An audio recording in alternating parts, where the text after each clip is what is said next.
Hi, it's September 25th and I just wanted to show you where the garden is doing these days. We have spinach starting to come up. We just gave this a really good water, but the soil was super dry, so I'm amazed that they're doing as well as they are. I think we're gonna get more spinach before growing season is up. We have our daisy chain mulching system down. And you can see that plants are growing underneath it as well as on top. And yes, these are mustard greens. These are now at the size of microgreens. You can kind of see here that the second leaf is starting to come. That's usually when we don't eat it as a microgreen. And what I mean by that is you can just basically eat the stem and the tops. We still have some kale here. To harvest kale, just get it at close to the stem as possible.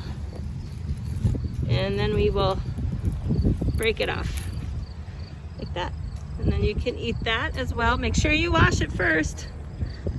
Over here we have beet seeds and they are starting to come, but like I said, the soil was really, really dry. I hope you can see some.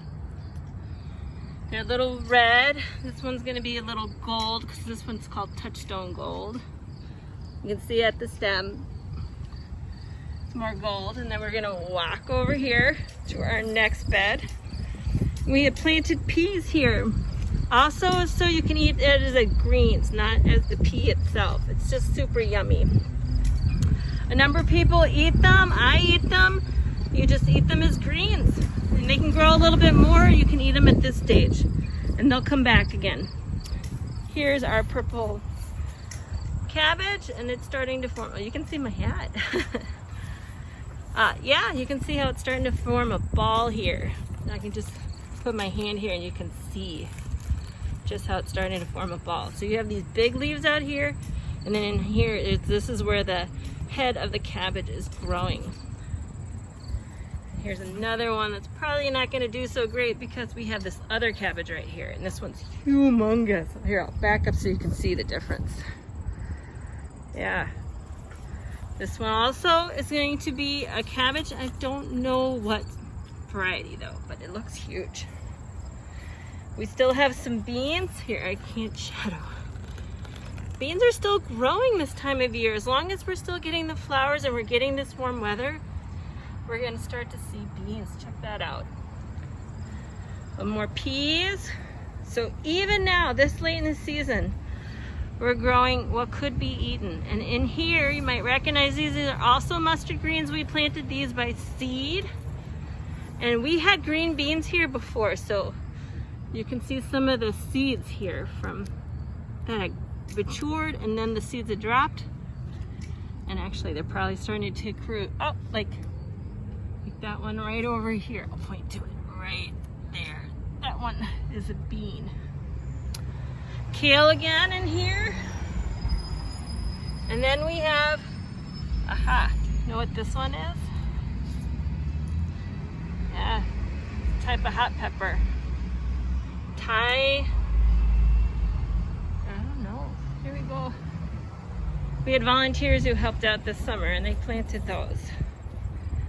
And then we have our purple Cherokee tomatoes, and these are amazing because they continue to grow. So they can handle a little bit of cold, and which usually happens in Minnesota, and then we get the heat back and then they're still going, whereas others might have been done. So here's one down in here. You might have to look underneath because we didn't put any supports on here.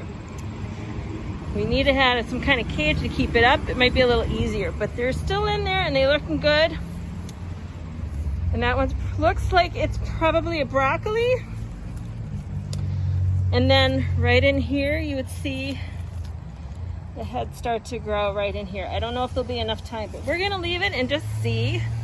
Broccoli is one of those plants that can take a little bit of cold and keep coming back. So even if the temperatures drop at night to below 0, this plant can at least hold its own and maybe get even a little bit sweeter.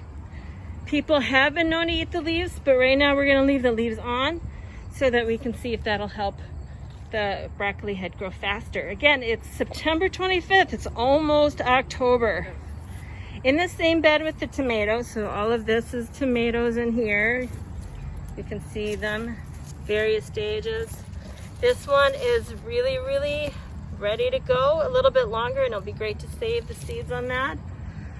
You have some flowers here. Now these are not going to form fruit, but this is for eggplant. Yep, this is what the eggplant leaf looks like. And this one is a black variety. All right, now we come over here and we had a lot of milkweed popping out. It went beyond its garden. How is that possible? So I removed a bunch of them that were lying on the ground, and I kind of put them here because there's still a lot of seed pods here.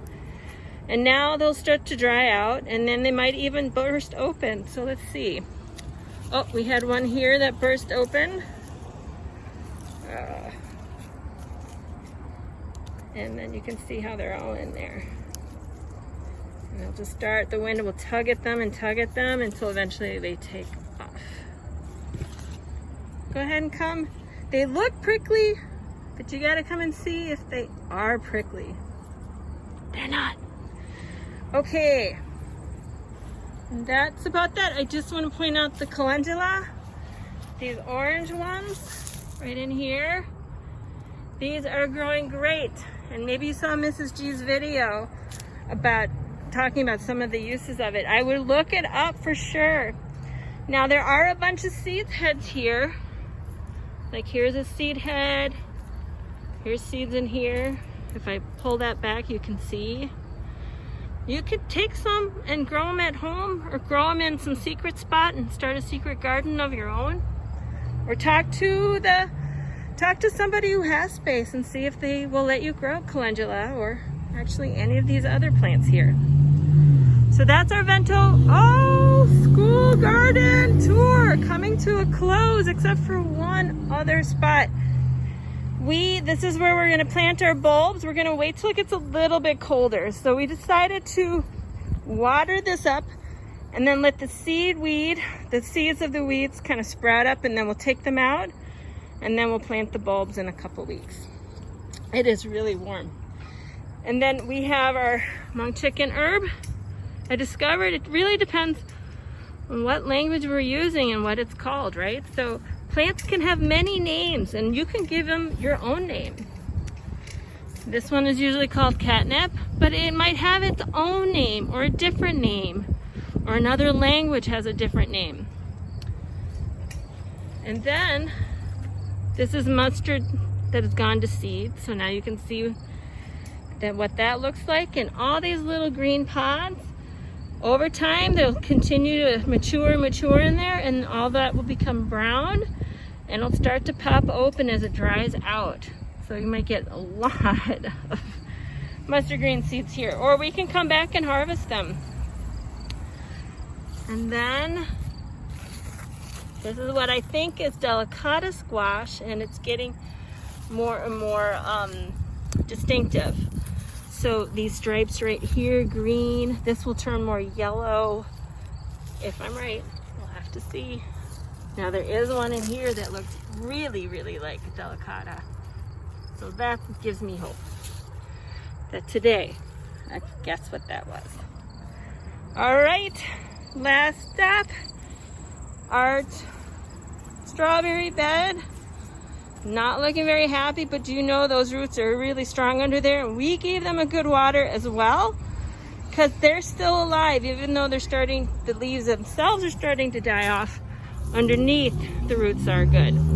So we want to make sure that they're going to have what they need to get through the winter and be able to have a great start in the spring, because the sooner that they're able to grow well and grow vigorously, then the sooner we get our strawberries in the spring. Okay, last one. The little free library. And I have something on that there too. I'll just show you what I did over here. I did harvest some of the tomatoes. There's still a lot more left in there. And then I'll be doing a video on how to do seed saving with them, because a lot of these are really, they're ready for seed saving. Okay, look forward to seeing you. Please come and visit the garden. The garden really needs people. So come and visit anytime.